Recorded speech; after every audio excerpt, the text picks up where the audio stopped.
Assalamualaikum warahmatullahi wabarakatuh. My name is Siti Zubaida binti Ahmad Razin. Today I'll be a moderator for my beloved two panel to discuss about an Islamic law in Federal Constitution. The first panel is Nurul Dayana and the second panel is Siti Khadijah. Malaysia practices a system of government based on constitutional monarchy. The rulers of 9 Malay states are the head of their respective states.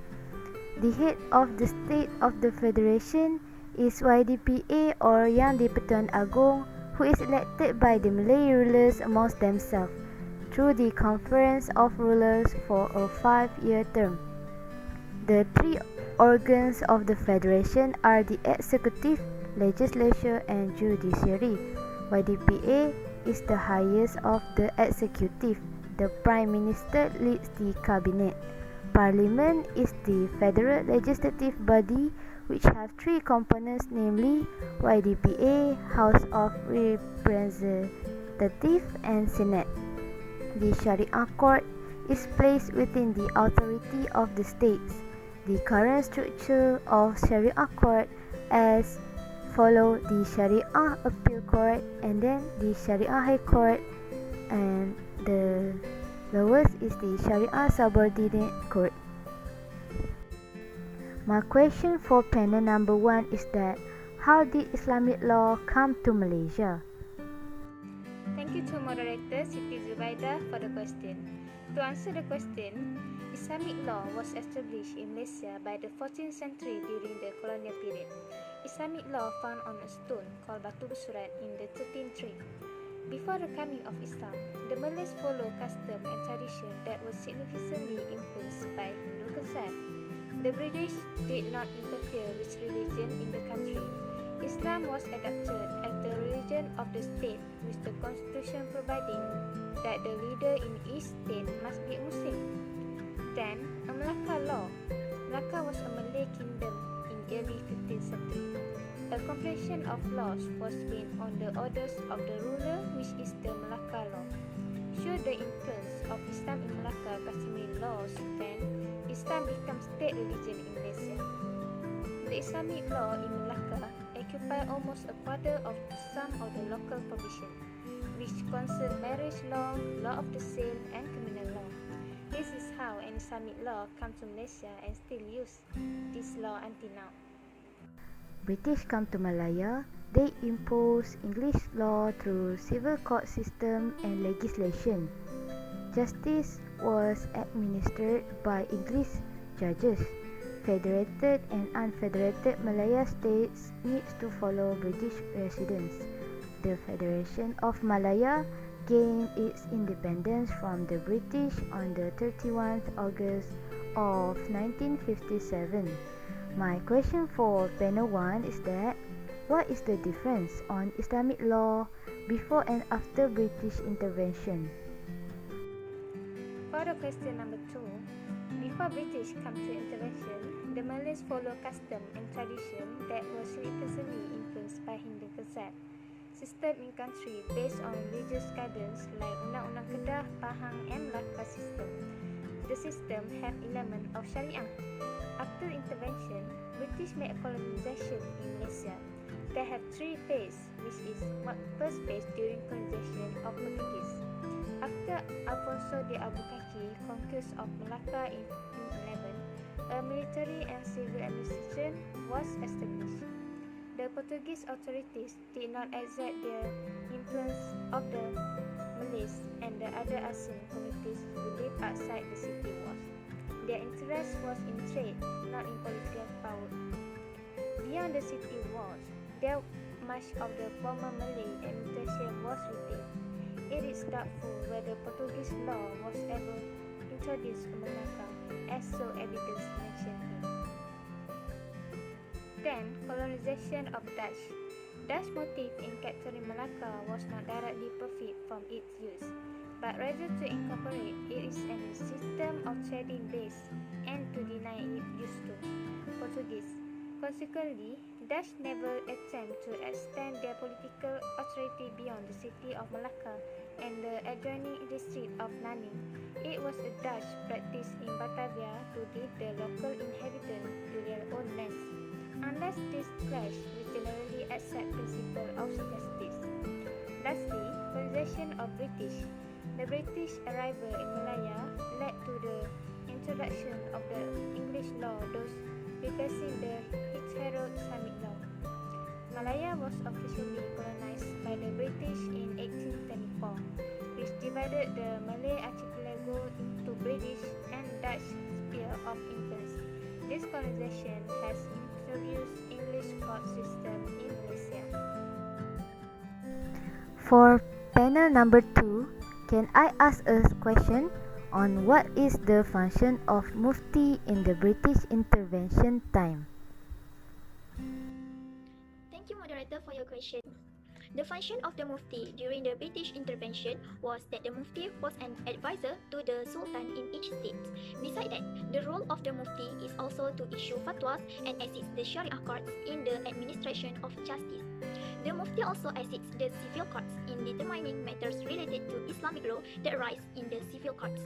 When the British intervention in Malaya, the British did not eliminate existing Mufti office in the Tanah Melayu and retain the function of Mufti like before the arrival of British in Malaya. Before the arrival of British in Malaya, the Mufti also served as an advisor to the Sultan.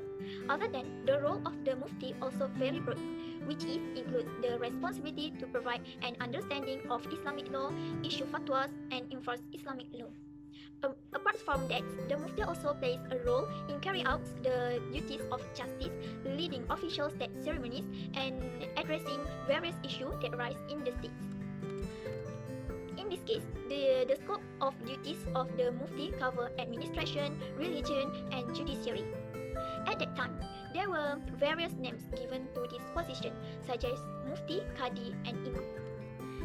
To ensure more transparent administration, a division of power was made where the fatwa institution was separate from the judicial and religious administration institution. The establishment of fatwa institution in Malaysia has been enshrined in the state's constitution. This means that every state in Malaysia has a Mufti to advise the government on matters related to the law, and the Mufti also leads the official ceremonies. The Mufti also chairs the meeting to issue law and fatwas for a matter, and then the fatwas are gazetted in accordance with the requirements of the state's constitution and the administrative law of Islamic affairs. After the fatwa was gazetted, the fatwa became the official decision of the government. The position of Mufti is placed under the framework of state law. This will make this institution respected. However, the role of Mufti after the intervention of the British remains the same as before the arrival of the British into Malaya. The fact is, the role of the Mufti during the British intervention was not much different from that before the British intervention. The office of Mufti in several states such as Selangor, Perak, and Negeri Sembilan were established during the British intervention.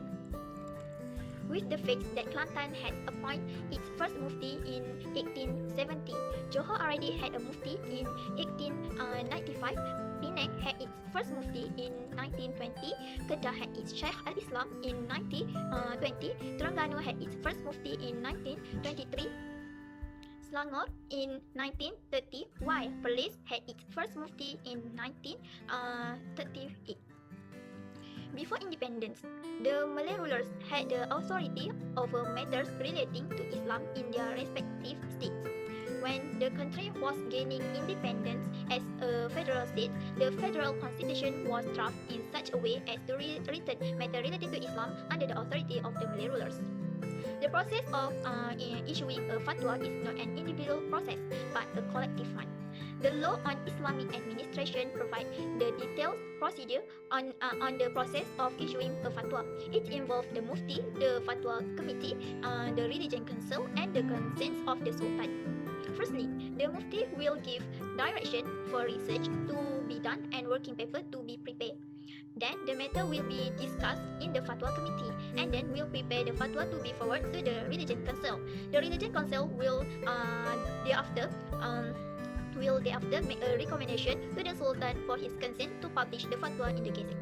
This is an orderly process that is useful in ensuring proper deliberation of fatwa. In conclusion, the position of the fatwa institution in Malaysia is quite unique due to the provision provided for in the state list of the Federal Constitution, where it is expressly states that administration of Islam, including the implementation of fatwa, is given to the states. This contributes to the fact that every state shall have its own mufti, which leads us to believe that perhaps Malaysia may be the only country which has the highest number of mufti in the world. The most important service among these scholars is their success in educating the community with religion education to practice the true teaching of Islam as a way of life and fortify themselves from ideologies that can affect the faith. Panel number 2. Can you explain more about Article 3, Article 11 and Article 12 that contained in the Constitution? Thanks again for moderator for your question. Explanation about Article 3, Article 11, Article 11 Clause 4, Article 12 Clause 2, Article 121 brackets 1A. Before that, I would like to tell that the federal constitution is the highest state of law for Malaysia. It was first adopted since Malaya achieved independence in 1957. Any state law that is inconsistent with the federal constitution will automatically be void. The constitution is the highest law that exists in a country. Article 3 in the Federal Constitution of Malaysia states that Islam is the religion of the Federation, but other religion can be practiced peacefully in any parts in Federation. Article 11 brackets clause 1 acts on the freedom to practice religion, that every person has the right to profess and practice his own religion. However, such freedom does not include the freedom of propagating one's religion, as it is made subject to Article 4, in which the states and the federal law have control and restriction over the propagation of one's religion to the Malays. The Constitution in Article 160 defines the Malay as a Muslim who habitually speaks Malay, adheres to the Malay custom, born in Malaya or Singapore before or on Independence Day, and resides in Malaya or Singapore. It is explicit from the definition that the Constitution ties the Malays with Islam. The provision of Article 3 and Article 11 are among the most important articles in the Federal Constitution in relation to Islam. The provision has been placing a privilege on Islam over other religions, although other religions are also given the freedom to survive and practice. The privilege of Islam in the Federal Constitution is strength in placing the leadership of the country must be those who are Muslims. Because of that, when the Yang di-Pertuan Agong wants to take the oath, the office, he is asked to take the oath using the words as the oath required in Islam, which begins with Wallahi wa billahi wa tallahi, to protect and respect the religion of Islam. This oath is also associated with his promise to preserve the sanctity and the glory of Islam. In addition, Article 11 of the Federal Constitution provides for freedom of religion. It is a principle which gives freedom to individuals or communities to profess and practice their respective religion. This freedom of religion is considered one of the fundamental rights of all human beings. In Malaysia, although Islam is recognized as a federal religion, according to Article 3, Clause 1 of the Federal Constitution, but followers of other religions are still free to profess and practice their religion. In Article 11, gives the right to Malaysian citizens, that is the right to practice religion. Everyone is given the right to freedom to practice their religion. Every individual who has professed any religion is bound and obliged by the rules of his religion. However, in some cases, the authorities have created situation where an individual is but means restriction from practicing the religion of their choice as a result of the many cases of declaration of renunciation of Islam.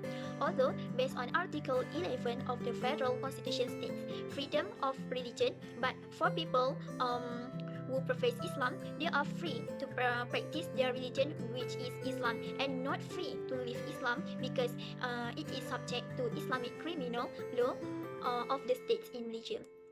All Sharia courts in Malaysia have jurisdiction to declare and confirm a person's religion status either during his life or after his death.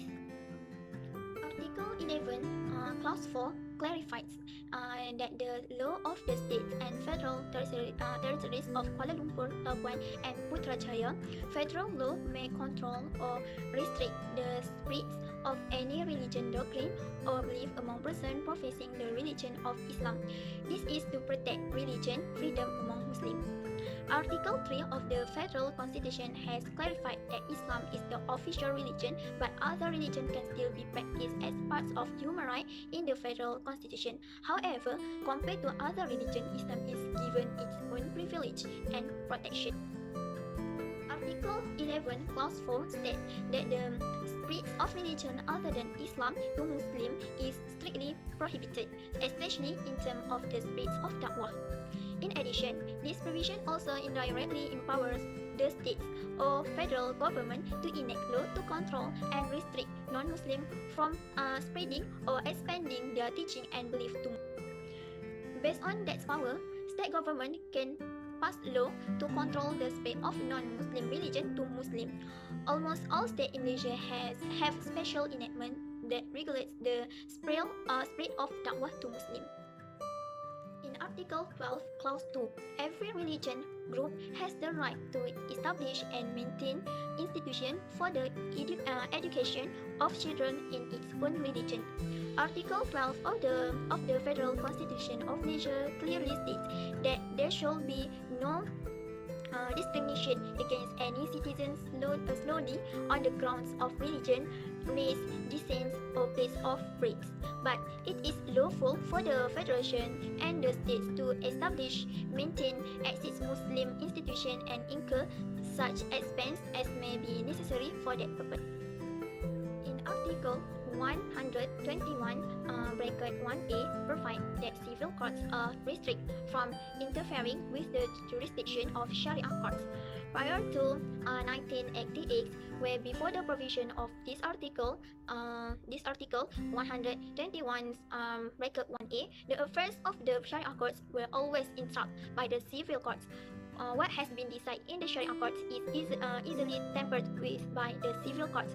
This has actually disrupted the affairs of Muslims because Muslims have the right and obligation to be punished in the Sharia courts. Article 121 clause brackets 1A gives back the right to Muslims who have long been deprived of the colonialists. The existence of Sharia courts does not actually interfere with the right of non-Muslims in Malaysia.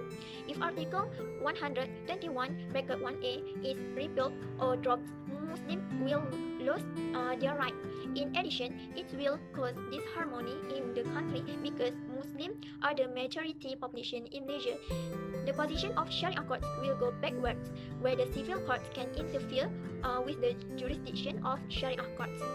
Article 121 bracket 1A never interferes with the right of non-Muslims. Its existence is only to give Muslim right and make the Sharia courts back to function properly without any intervention from the civil courts. Article 121 bracket 1A is a good provision for religion harmony. So it needs to be maintained in the constitution and its implementation need to be improved for the common good. Thank you. That's all from me. Thank you for your question. There is a case of pupils that got expelled from their school for wearing turban. The pupils got harassed by their principal. This is against from citizen right in the Article 3 and 11. Panel 1, can you tell me more about the case of Mayor Atikur Rahman bin Ishaq and others, V. Fatimah Sihi and others? About the case of Mayor Atikur Rahman, the school had issued that called the School Regulation 1997. In 1997, a case stated that headmistress Fatimah Sihi expelled Mayor Atikur Rahman Ishaq and two other students for wearing the turban to school. 3 Muslim male school children minors were expelled from a public school for wearing the Muslim headdress. The headdress was said to be in contravention of the school circular on uniform dress. The plaintiffs were expelled from the school, and the plaintiffs were unsatisfied and brought the case to the court under Article 11 of Federal Constitution. Then, the High Court revoked the expulsion order, ruling that the headmistress had no power to expel the student for wearing the hijab. Then, the Court of Appeal set aside the High Court ruling. The school regulation violated the provision of the Constitution. The appeal was related to the right to practice one religion, and that includes every religious practice that has some basis or has become part of that religion, whether mandatory or otherwise. This was not a total prohibition of the wearing of turban. The primary school student, although not allowed to wear the turban as part of the school uniform, were not prevented from wearing the turban when they performed prayer. Furthermore, there was nothing to prevent them from changing school that were allowed to wearing turban. In the conclusion, all matters pertaining to Islamic law and Muslim shall only be heard in the Sharia court. All other cases are heard in the civil courts. The Constitution has empowered state legislature to promulgate Islamic law and personal and family law for all persons professing the religion of Islam, except in the regard to matters included in the federal list such as succession, betrothal, marriage, divorce, maintenance, adoption, guardianship, trust, Islamic religious revenue, and mosque. Civil and criminal law are within the federal government's jurisdiction, except on criminal offences which affect Muslims as listed in the state list. That's all from us. Thank you for panel 1 and panel 2.